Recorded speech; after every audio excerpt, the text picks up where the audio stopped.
There is like this universal, undeniable rule in professional Oh, sports. absolutely. Right. It's basically the ticking clock of athletic mortality. Like you hit 30 and you start losing your fast twitch muscle fibers. Yeah, the recovery takes twice as long. Exactly. And by 35, you become a specialized role player or maybe just a nostalgic storyline they bring off the bench in the 85th minute. By 39, I mean, gravity has usually won. It is just the brutal biological reality of the human body. Yeah. Tendons lose their elasticity, your maximal oxygen uptake drops significantly. I mean, from a physiological standpoint, you simply cannot outrun time. Which is exactly why I'm completely fascinated by what we are seeing right now in June 2026. It's wild. It is, because a 39-year-old man just shattered the all-time World Cup goal-scoring record for any gender. Like, gravity apparently just missed the memo entirely. It really seems that way. So welcome to today's deep dive. We are thrilled you are here with us because our mission today is to deconstruct a literal phenomenon. And we have a massive stack of material to go through. We really do. We've pulled together everything from academic medical journals on rare childhood conditions to granular tactical data on spatial geometry. Right, and we're looking at recent sports reporting, lifestyle articles, and even some pretty detailed financial breakdowns. Yeah, because it takes that level of cross-disciplinary research to actually understand the mechanics of someone who completely breaks the conventional models of human performance. Definitely. You can't just look at the sports side. Exactly. And that is exactly what we are doing for you today.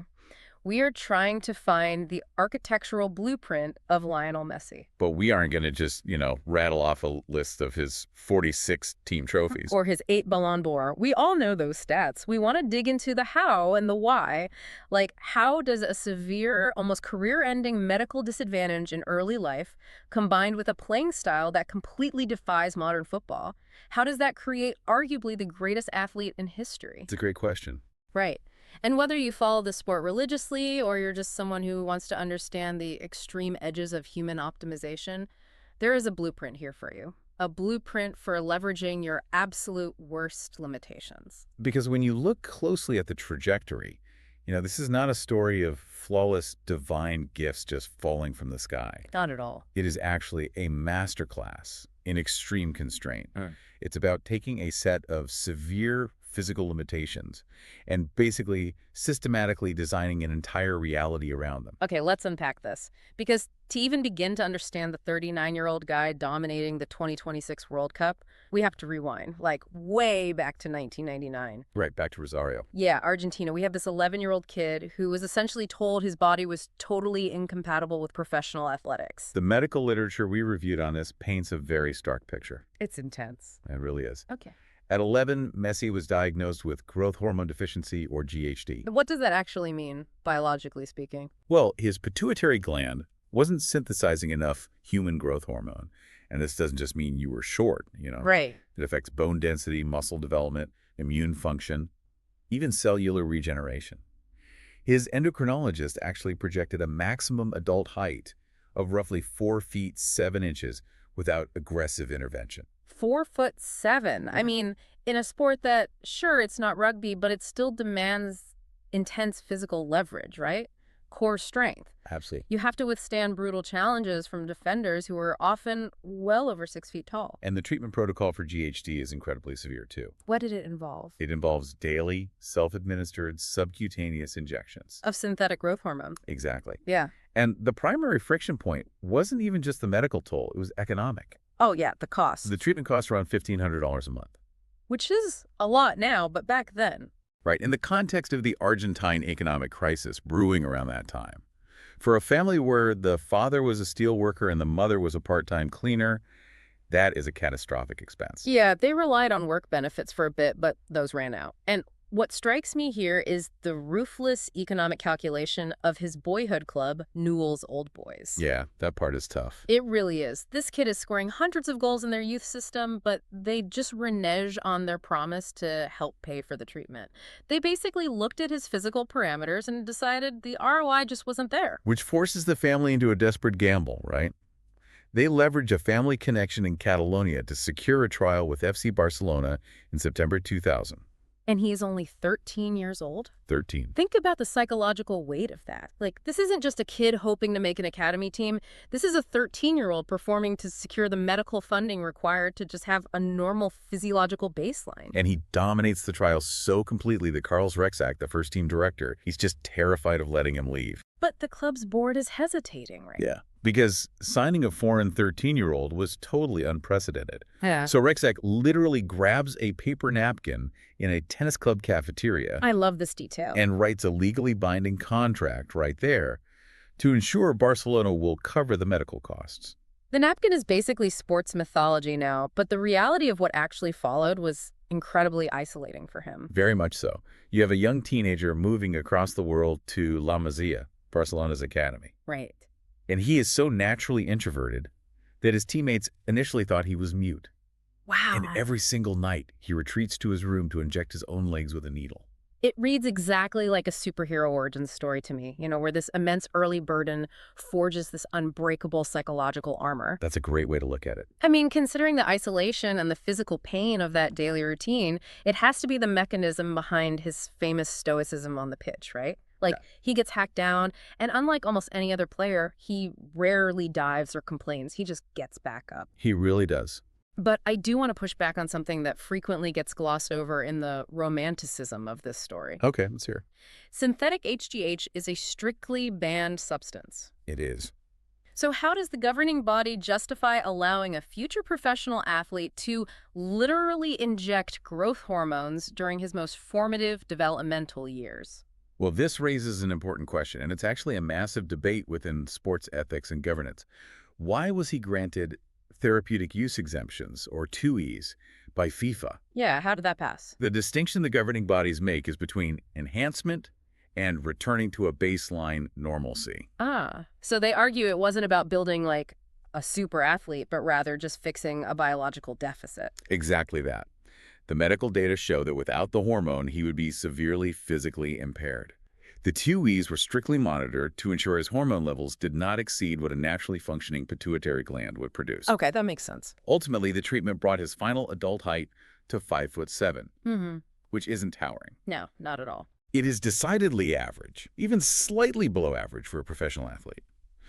The philosophical stance was that it is more ethical to allow an individual to reach their natural biological baseline rather than punishing them for a genetic deficiency they didn't choose. And it's a really good thing they did, because that 5'7" frame essentially became the architectural foundation of his entire game. The Spanish press dubbed him the atomic flea. Right.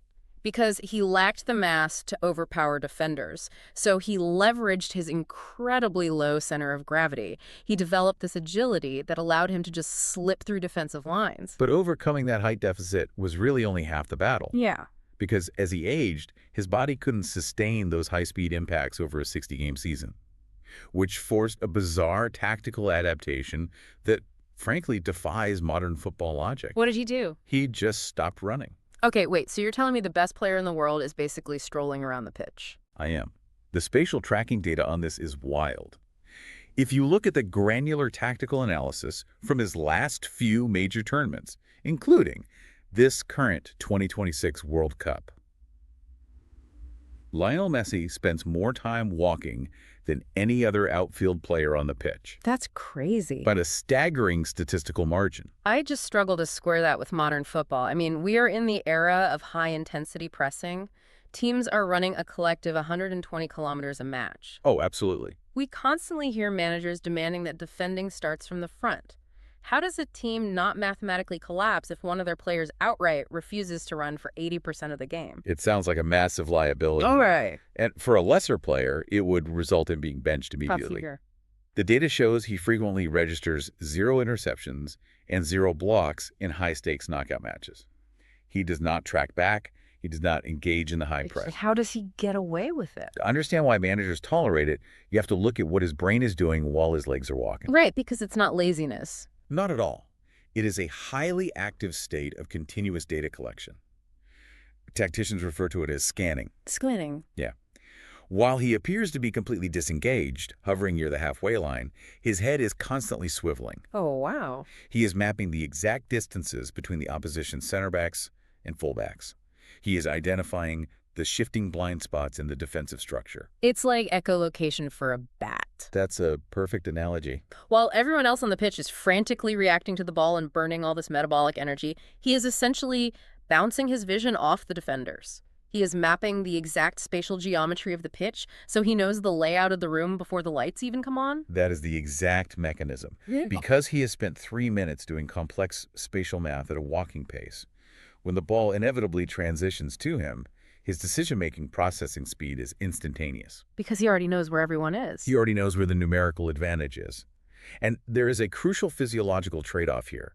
Football drains the central nervous system. By eliminating the energy spent on defensive pressing, he hoards his fuel entirely for high-spike, maximal effort moments of attacking brilliance. So he is preserving his fast-twitch muscle fibers for the 90th minute when all the opposing defenders are running on fumes. Precisely. But as you pointed out earlier, the mathematics of defending with 10 men instead of 11 is risky. Yeah, it has to be. It requires a highly specific architectural design from the manager. You look at Lionel Scaloni, the Argentine manager.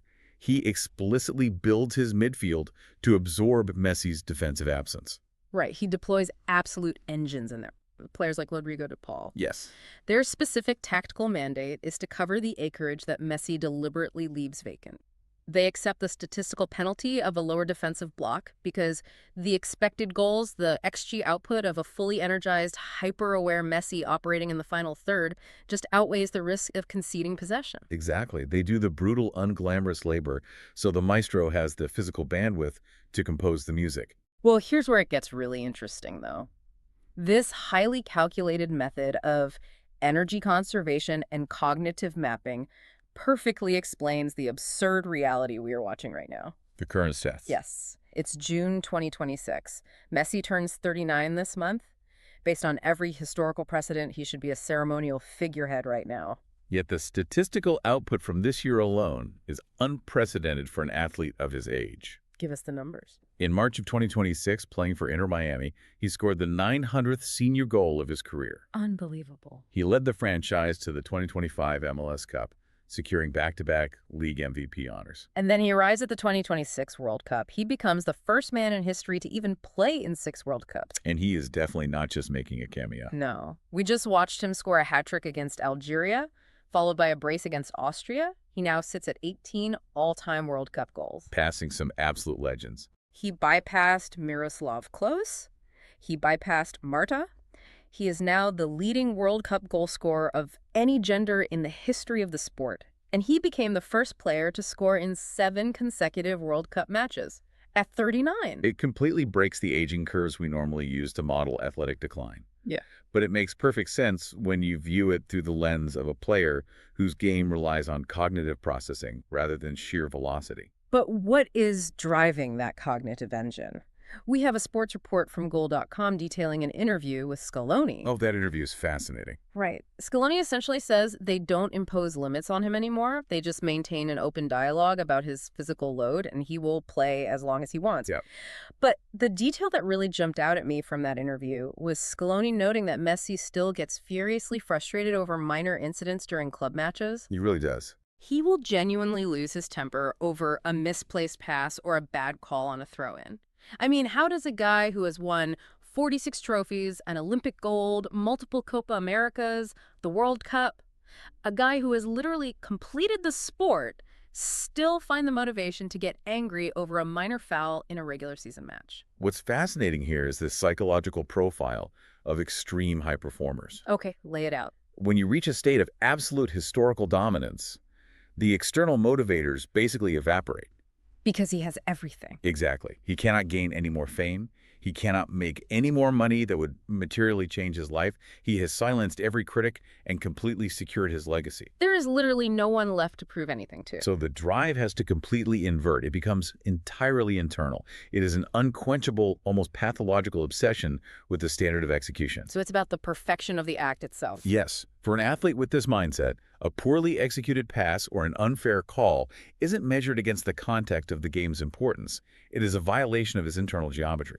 His reality is dictated by a compulsion to execute the sport flawlessly, every single time he steps onto the grass, regardless of whether it's a World Cup final or just a Tuesday training session. Which brings us to the most jarring contrast in our entire stack of sources. The off-pitch realities. Exactly. We see this ruthless, perfectionist competitor on the pitch, someone who calculates every step to manipulate the world's best defensive structures. But to truly grasp the entire phenomenon for you listening, we have to examine the man behind the myth, because his life off the pitch is an incredible paradox. It really is. The financial and biographical sources paint a picture of a man who has somehow insulated himself entirely from the gravitational pull of his own global magnitude. Yeah, I mean, his net worth is estimated at $1.1 billion. He has well over 500 million followers on Instagram. And yet look at the structure of his inner circle. He is married to Antonella Rocuzzo. They didn't meet at some celebrity gala. Yeah. They met when they were 5 years old in Rosario. He went off to Spain to become a global prodigy, but they reconnected in 2005 under really devastating circumstances. Yeah, her best friend died in a car accident. And Messi immediately flew back across the Atlantic to Argentina just to be with her. They have been together ever since. And that extreme loyalty to his origins extends directly into his professional empire, too. How so? It operates as a tightly closed-loop family business. His father, Jorge, has been his primary agent since he was 14 years old. Wow. His older brothers, Rodrigo and Matias, manages daily logistics, public relations, and the Leo Messi Foundation, which, by the way, funds children's health care, a direct nod to his own childhood medical struggles. That's amazing. And he even retains his distinct Rosario accent, outright refusing to adopt Spanish inflections, despite living in Barcelona for over 20 years. It is wild. He is a multi-billion-dollar multinational brand. Yeah, I mean, he just launched Mas Plus Sports Drinks and the 525 Rosario Production Company in 2024. He's a UNICEF ambassador. Yet his entire corporate board is essentially the exact same people he was drinking mate with when he was a 10-year-old kid in Argentina. But if we connect this to the bigger picture, that extreme insularity was not always a protective shield. No. In fact, for a long time, it was a massive cultural liability in his own country. Oh, because he wasn't Diego Maradona. Precisely. Historically, the Argentine footballing identity was heavily romanticized through the potrero, the rough, uneven dirt pitches of the barrios. Right, and Maradona was the ultimate embodiment of that. He was fiery, controversial, extroverted, wearing his heart and his flaws right on his sleeve. But Messi, by contrast, was reserved, clinically quiet, and had been integrated into a European academy system since adolescence. So the public felt a real disconnect. They questioned if he cared enough simply because he didn't scream during the national anthem or throw public tantrums. And to be objective, based on the sources we have, that tight-knit family structure did expose him to massive real-world vulnerability. We cannot ignore the 2016 tax fraud conviction in Spain. Right, that was a major issue. It is a perfect example of what happens when a family office attempts to manage a highly complex offshore financial empire. They utilize shell companies in Belize and Uruguay to shield image rights income. And Messi pleaded ignorance in court. He did. He stated he just played football and signed the documents his father put in front of him. But they both received suspended prison sentences. It was a very real fracture in an otherwise pristine public image.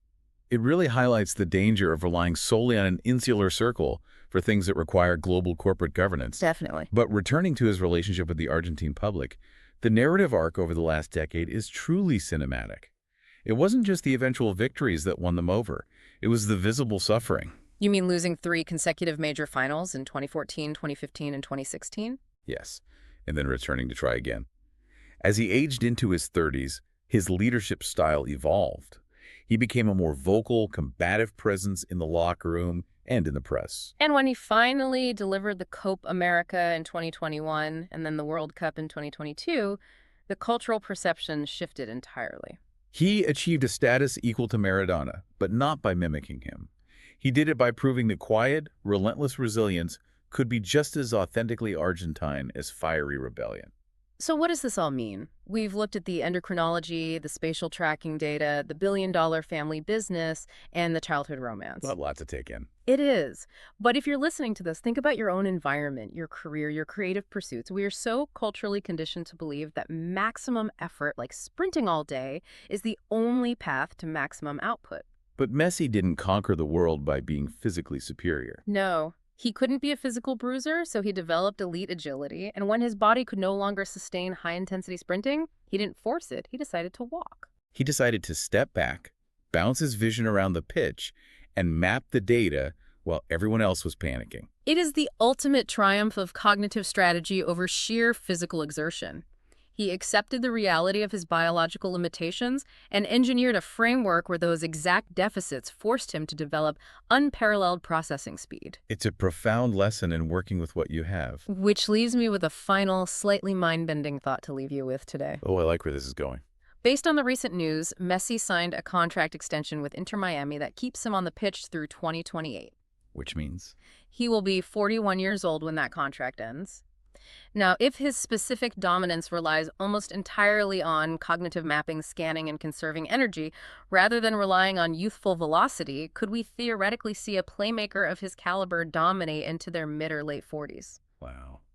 I mean, if the mind processes the geometry of the game faster than the opponent's legs can close the distance, does this tactical evolution mean the traditional retirement age for elite athletes is permanently broken? It certainly challenges the biological clock we discussed at the very beginning. If you can eliminate the metabolic drain, age becomes a much more flexible variable. Something to ponder next time you watch him strolling around the midfield, looking completely disconnected from the chaos around him, right before he dismantles an entire defensive line with a single, impossible pass. Think about where you could afford to walk instead of sprint in your own life. Keep questioning the limits of human potential, because apparently the ticking clock of mortality can be put on pause. Thanks for joining us on this deep dive. Catch you next time.